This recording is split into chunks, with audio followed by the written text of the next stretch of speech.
Oh. Ito po, next, tingnan natin itong video nitong si Garin.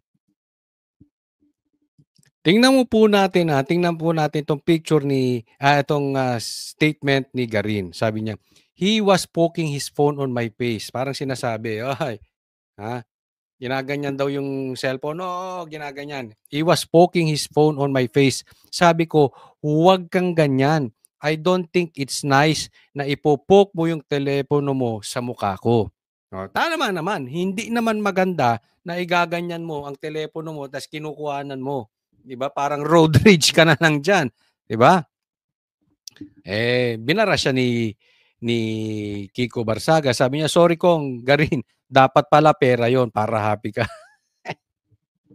Ay, mukha kang pera Garin siguro, no? Kaya nababanggit. Siguro may alam to si Kiko na ikaw ay kasama ka diyan sa flood control projects na 'yan, sa ghost projects na 'yan.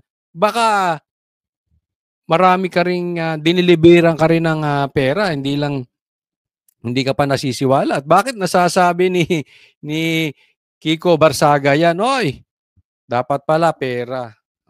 Pag pera, hindi siguro rereklamo yan. Sampalin mo ng pera, di siguro magrereklamo yan. Ano? Nako. Pero tingnan po natin itong video. Ito, pinakita ko na po itong video kahapon sa aking vlog. Pero gusto kong, kasi sumagot na si Garin kung anong nangyari. Pinoke down niya yung cellphone sa pagmumukha niya. Kaya nagalit si Garin. Tingnan mo kung, excuse me, kung gaano kasinungaling to. May video na nga. Alam niyang may video, nagsinungaling pa. Paano pong walang video? Diba? Tingnan natin. Yun, no? Kakatapos lang ng DOJ hearing. Alam mo? Sandro Marcos. Dami natin. Good afternoon. Pansinin mo okay. Si Kiko Barsaga nag-greet kay Sandro. Walang harang. Diretso po siya nakakapag-video. Okay? Tingnan mo. Good afternoon, Kiko. Kumusta na yung kaso ni Tito Romualdez mo? Tingnan mo. Ikaw ang bastos mukha ka palang pera Sabi ni sabi yan ni Kiko kasi kung pera hindi ka magagalit. Kita mo, may lagay ba sa'yo si Sandro? Kasi ikaw sumingit. Ikaw ang bastos. Kung pinamukha niya yung cellphone, dinutdot niya yung cellphone sa mukha mo, hindi. Ikaw ang nagdutdot ng pagmumukha mo sa cellphone.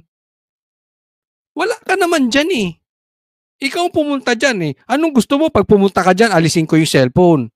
Nandyan, nakaganyan sumingit ka. Tapos ikaw magagalit, dinutdot. Yang mukha mong pangit, hindi. Yung mukha mo, sorry. Yung mukha mo ang idinutdot mo sa cellphone. Yung ano pala. Pansinin mo, umiiwas pa siya. Umiiwas pa dito si Kiko. Ayan ang layo na niya clear sight na yan. Hindi na sa pagmumukha na ni Garin yan. Ayaw sumagot. Yan na naman. Dinukdok mo na naman yung pagmumukha. Akala mo siguro kaganda mong babae. Dinudukdok mo yung pagmumukha mo sa cellphone. Ano tingin mo doon sa cellphone niya may nagbaba? Ewan ko kung anong feel nito. Bakit dinidikit yung pirmi yung hindi na nag-video call. Dinidikit yung pagmumukha mo sa cellphone ni Kiko. Ayaw sumagot na tatapos. Yeah. Kita mo. Ayun, sino ang bastos? Ikaw ang bastos Nag-uusap yung dalawa, pumasok-pasok ka, ang ganda-ganda. Tinatanong ng maayos ni Kiko, ikaw ang pumasok. Diba? Kitang-kita naman yung ugali niya Huwag ganyan, boss. Huwag ganyan. Huwag ganyan, ikaw ang huwag ganyan. Nagalit na si Rep Garin. So, nahuli. May video pa yan. Na-imagine ko, kung walang mga video, kunwari may deliver, mas lalong itatanggi. Now, next po. Ito po, gusto ko lang bigyan ng komentaryo, Anong sabi ni Bongbong Marcos? Walang kabusugan. Marcos angry with greedy politicos over 30% project kickbacks. Yan na.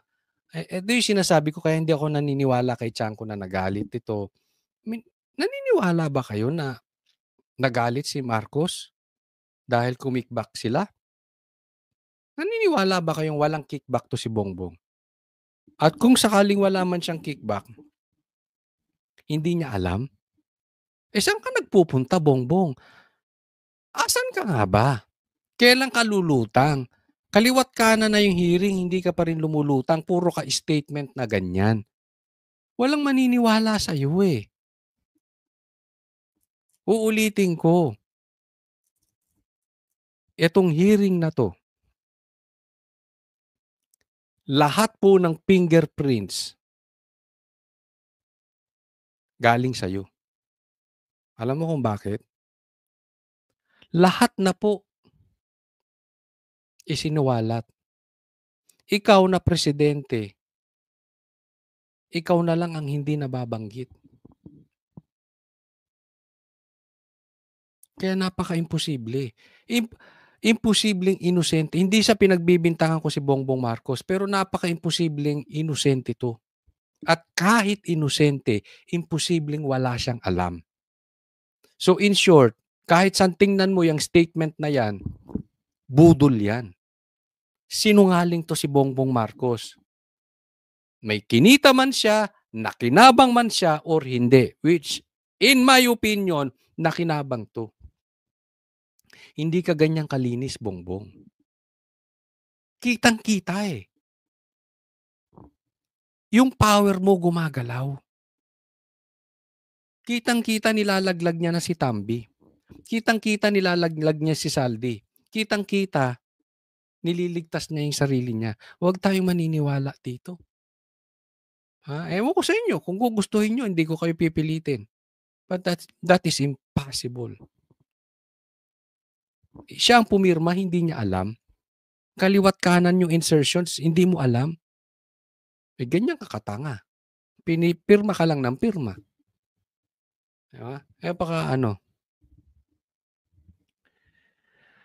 Kaya ako naniniwala, next hearing, maraming lalabas. Si Cheese, ilabas niya yung nalalaman niya patungkol kay BBM, kay Lisa. Sa lahat. Lumaban ka, Cheese Escudero. At next hearing, ako naniniwala, pag hindi lumabas pa ang pangalan ni Bongbong Marcos, controlled niya na yan. Hindi niya pwedeng itanggi na ikaw na ang gumagalaw. Paano? Ikaw na ang direktor niyang sarswelang yan. Yang telenobelang nagaganap na hearing na yan.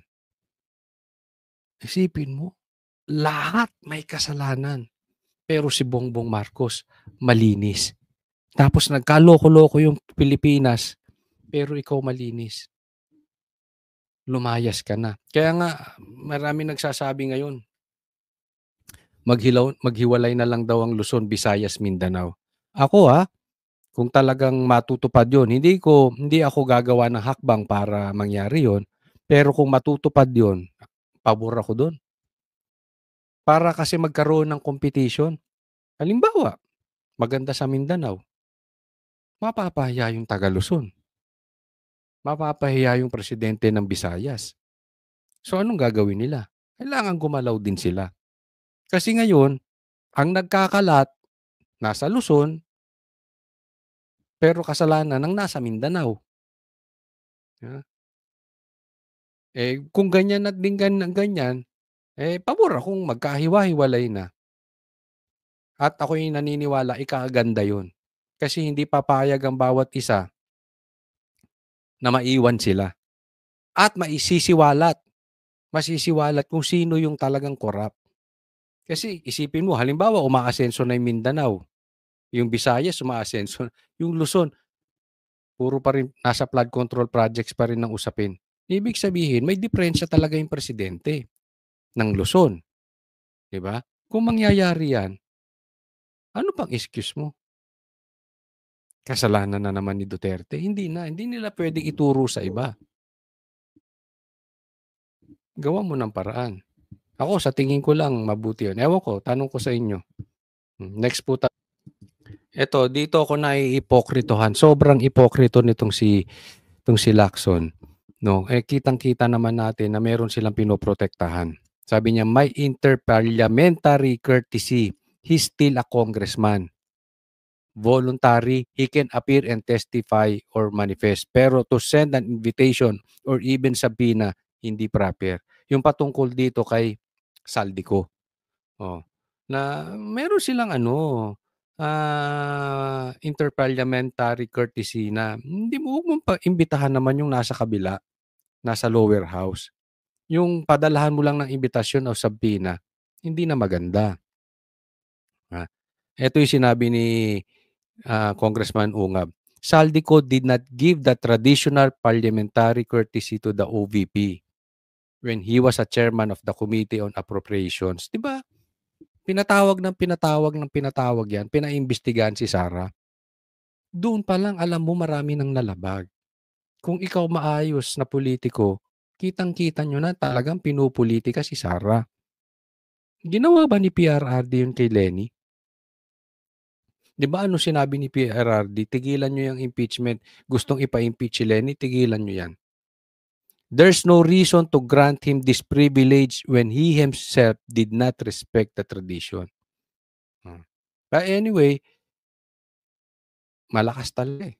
Sabi ko nga sa inyo, ang lakas ng kapit ni Tambi, ni Saldi, at ni Bongbong Marcos sa Senate. But wag tayong mawawala ng pag-asa. Nakikita na po natin yung kulay nila. Kaya nga, dapat matagal nang maayos to eh. Kung hindi pumasok to si Tuta Soto tsaka to si Ping Lacson, marami nang naganap na magaganda. Marami nang naisiwalat. No? Kaya lang dahil dyan, nauudlot. No? Para konting tiis, malayo man, mararating din natin. Mabagal nga lang kasi hinaharang ng mga tuta, pero mapipigilan mo ba ang pagsingaw ng baho? Hindi rin eh. No? So darating at darating, kailangang magnagot ang dapat managot. O wag pong kakalimutan ha, paki-like nyo po itong video na ito and sana doon sa mga hindi ko pa po subscriber, subscribe po kayo. Muli po, Coach Oli, maraming salamat. God bless you all. Paki-share nyo na rin po ha. O, share po. Kami ang boses ng masa, hindi natatakot. Katotohanan lang, di kami nalulunod. Walang bahid ng sismis, lahat ay totoo. Kahit sino ka pa, pag mali ka babanatan ka. Walang pinipili kulay, wala kaming kinikilingan. Basta para sa bayan, kami lalaban. Pagtama palakpakan, pag mali banatan. Di matitinag, di matatakot, para sa bayan tuloy ang sigaw. Sa harap ng kamera, walang halong takot. Mga baluktot, lahat kayo'y tutumba. Ang hustisya at totoo, yun lang ang mahalaga. Kahit sinong harang, di kami matitinag. Walang pinipiling kulay, wala kaming kinikilingan. Basta para sa bayan, kami lalaban. Pagtama palakpakan, pag mali banatan. Di matitinag, di matatakot, para sa bayan tuloy ang sigaw. Kung nasa tama ka, ikaw ay aming kasama. Pero pag mali ka, handa ka na bang mabasag? Banateros kami, walang inuunan.